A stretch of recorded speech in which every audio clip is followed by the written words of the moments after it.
Obviously delivered in the main event, capped off with a war. Just give us your thoughts on Justin Gaethje and Paddy Pimblett delivering a 5-round battle. Yeah, I mean, what a couple. So Paddy Pimblett at the weigh-in yesterday says, I'm going to knock this motherfucker out tomorrow. And I was like, that's interesting. And he never abandoned that game plan. Even when, he got dropped a couple times, I kept waiting for him. I'm like, he's eventually going to have to shoot and try to submit him. Now, I didn't know Paddy Pimblett had a chin like that till tonight. And, yeah, absolute dogfight in a war, and much respect to both guys. We haven't seen Justin yet, so we don't know what his status is physically. But, I mean, is the interim, is the unification fight have to be next? Or is there a case if he's hurt and needs to be out for a while? Apparently he's 100%. So we sent Paddy Pimblett straight to the hospital, and then we're going to send Gaethje too. And Gaethje's like, believe me, I've been in plenty of wars. I'm good. So as far as we know right now, he's healthy. Gaethje!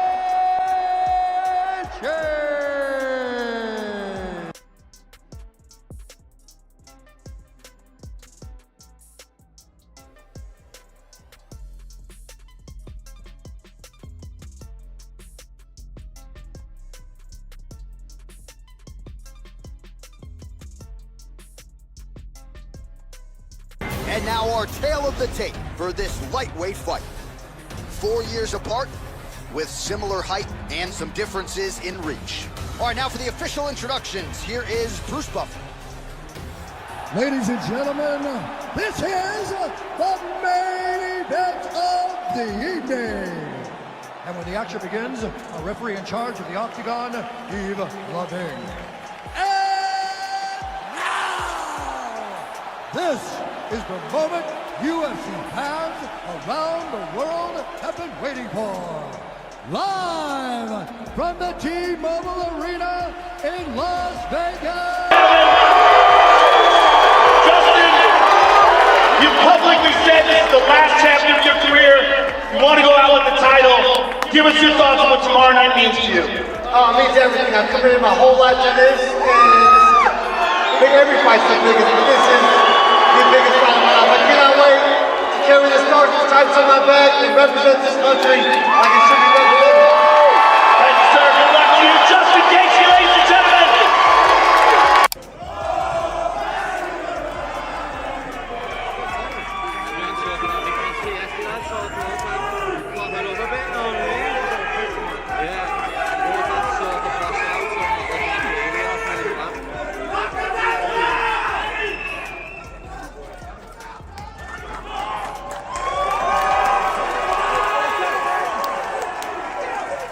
Justin, Paddy says he's been preparing for you like he prepared for the Michael Chandler fight. Is that a mistake? And why is this different from Chandler? Well, you obviously seen me fight Chandler. I have, better skills, and I beat him.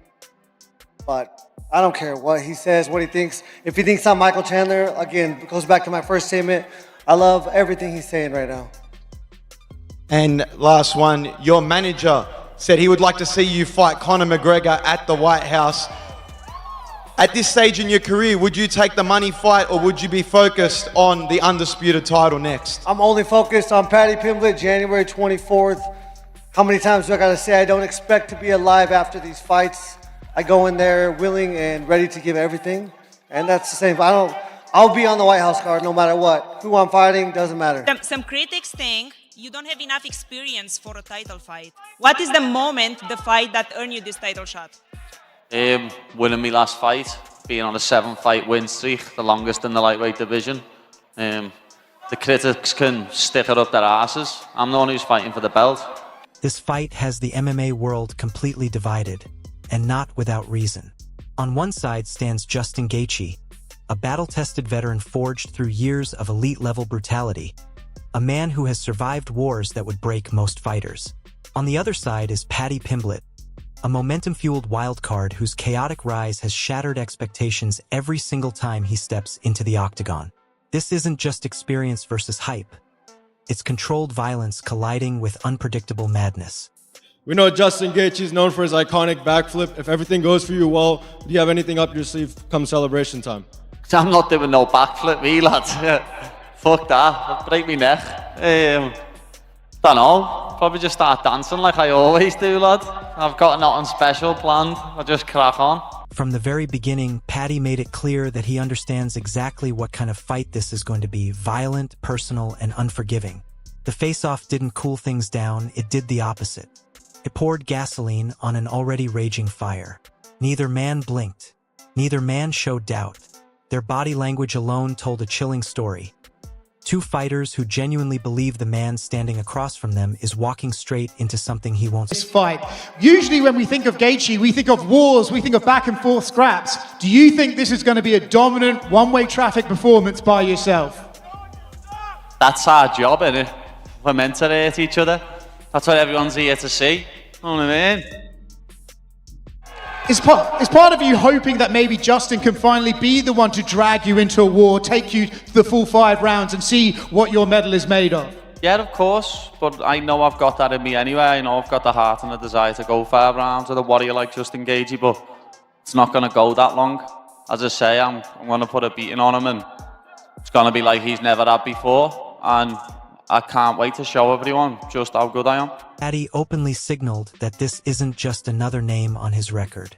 The way he spoke about Justin revealed something deeper: intent beyond judges' scorecards. This wasn't about winning rounds or playing it safe.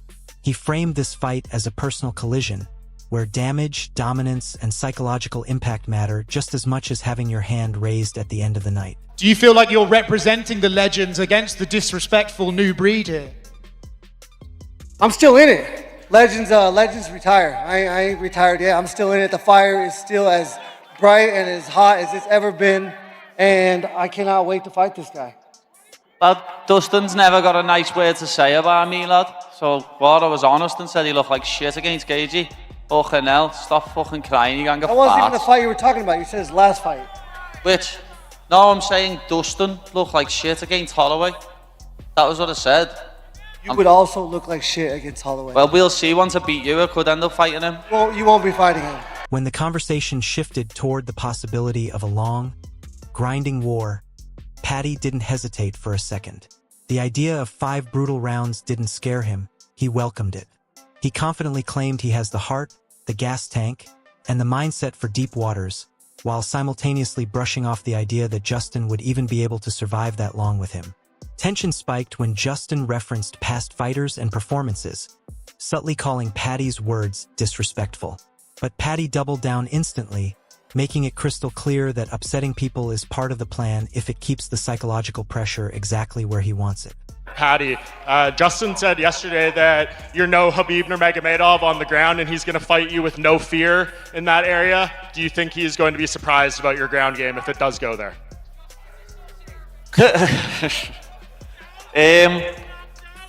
Everyone's surprised by my whole game when they fight me. No one expects me to be as good as I am. Everyone underestimates me, but it helps in my favour. Know what I mean? It makes the fight easier for me because everyone underestimates me. And I'm not Khabib. No one else is. I'm me. Know what I mean? And I'm an even harder puzzle to solve. I'm proper weird. You knew what Khabib was coming to do. You don't know what I'm coming to do. In that moment, Paddy came across as a fighter who is completely comfortable being disliked. Someone who doesn't just tolerate hostility, he thrives in it. Doubt, criticism, skepticism, none of it weighs him down. Instead, he feeds off it, turning negativity into fuel and pressure into momentum, wearing the role. I'm still in it. Legends retire. I ain't retired yet. I'm still in it. The fire is still as bright and as hot as it's ever been, and I cannot wait to fight this guy. Lad, Dustin's never got a nice word to say about me, lad. So, I was honest and said he looked like shit against Gaethje. Fucking hell, stop fucking crying, you gonna get That wasn't even the fight you were talking about. You said his last fight. Which? No, I'm saying Dustin looked like shit against Holloway. That was what I said. You would also look like shit against Holloway. Well, we'll see. Once I beat you, I could end up fighting him. Well, you won't be fighting him. Justin, you said you want to drag Paddy specifically to the later rounds. Is that because you just want to test him there, or have you seen something in his performances that make you know you can have success there? No, it's just what I find the most success. He is weird. He's awkward fighting style, and it's gonna be a little puzzle. I'm gonna have to figure it out through the first round, And similar to my other opponents, I constantly am building momentum. And this is a battle of momentum. And I said, I'm going to dog walk this motherfucker. If he lasts that long. When the narrative of legends versus a new generation surfaced, Justin shut it down without hesitation. He rejected the idea that he represents the past, making it clear that he is still active, still dangerous, and still driven by the same fire that built his reputation. This wasn't a veteran clinging to legacy. This was a fighter who believes he's still very much in his prime. You've alluded to getting into the 4th and 5th rounds with Paddy. Is this a fight that you think you can be cautious in, or do you think you'll have to fight wide open? I think I need to fight smart. At the highest level, you cannot make mistakes. And if you watch all the champions, they're moving forward. I'm going to move forward, and I'm going to be in his chest. I'm going to put my head in his chest. He got really long arms. It's going to be hard to hit me when my head's in his chest. Justin explained that Paddy's awkward, unorthodox style isn't something to fear. It's something that must be solved early. According to him, once that puzzle starts to unravel, momentum slowly but surely shifts. Round by round, chaos becomes familiarity, and experience takes control, favoring the fighter who has navigated Justin, Paddy says he's been preparing for you like he prepared for the Michael Chandler fight. Is that a mistake? And why is this different from Chandler?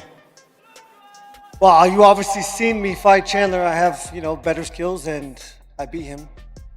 But I don't care what he says, what he thinks. If he thinks I'm Michael Chandler, again, it goes back to my first statement. I love everything he's saying right now. And last one, your manager said he would like to see you fight Conor McGregor at the White House.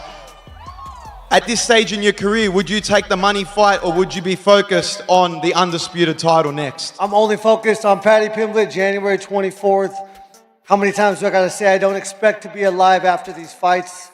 I go in there willing and ready to give everything. And that's the same. I'll be on the White House card no matter what. Who I'm fighting doesn't matter. This is the fight that has the combat sports world buzzing like never before. Everyone has an opinion. Everyone has a prediction. And when experts discussed the later rounds, Justin spoke with zero curiosity and zero uncertainty.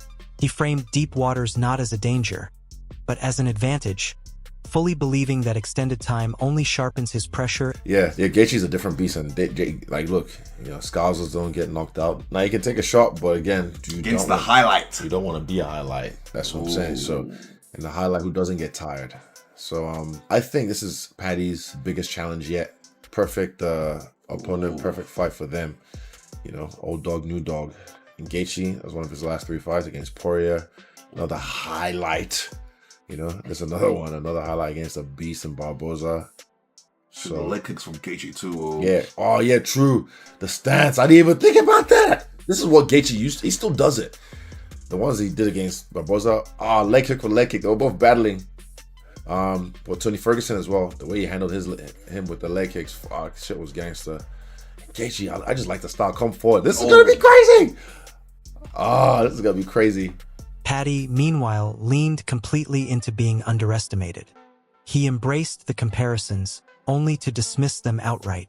He insisted that unpredictability is his greatest weapon, because no opponent ever truly knows which version of him is about to show up.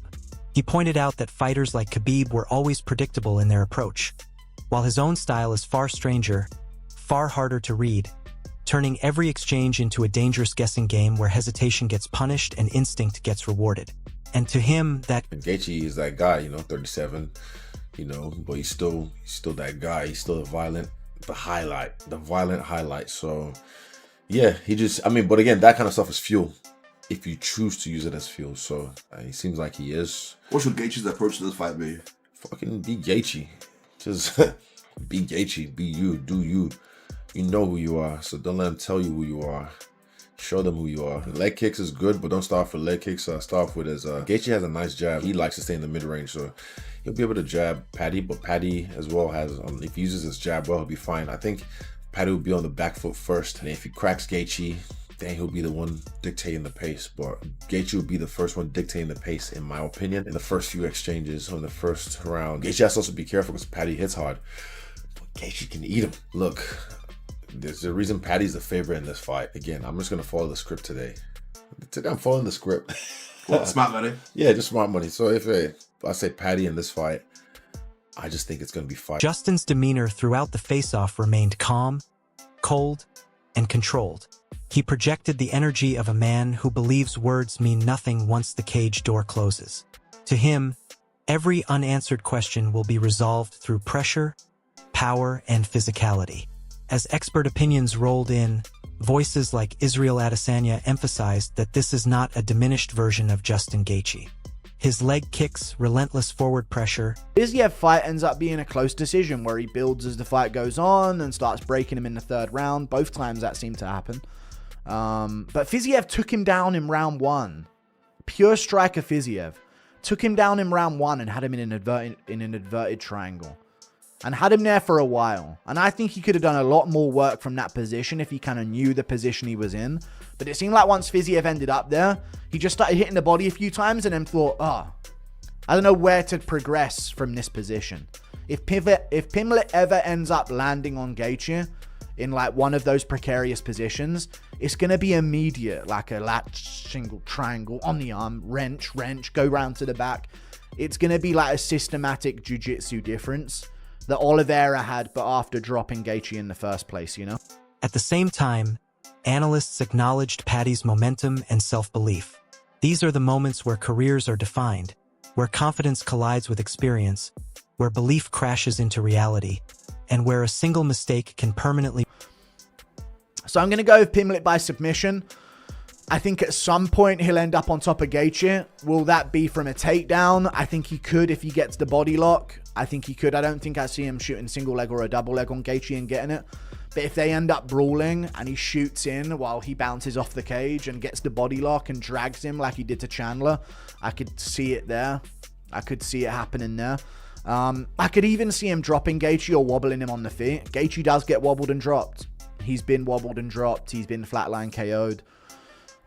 So it can happen to him, you know, where he ends up in that stumbly mode. And in that stumbly mode might be where Pimblett could get a takedown for a submission or a ground and pound. With predictions split and emotions running high, this fight has grown into something far bigger than a simple matchup. It represents a collision of eras, styles, egos, and philosophies. And when the octagon door finally shuts, only one man will walk out carrying the truth. Written not in words, but in damage, pressure, and survival.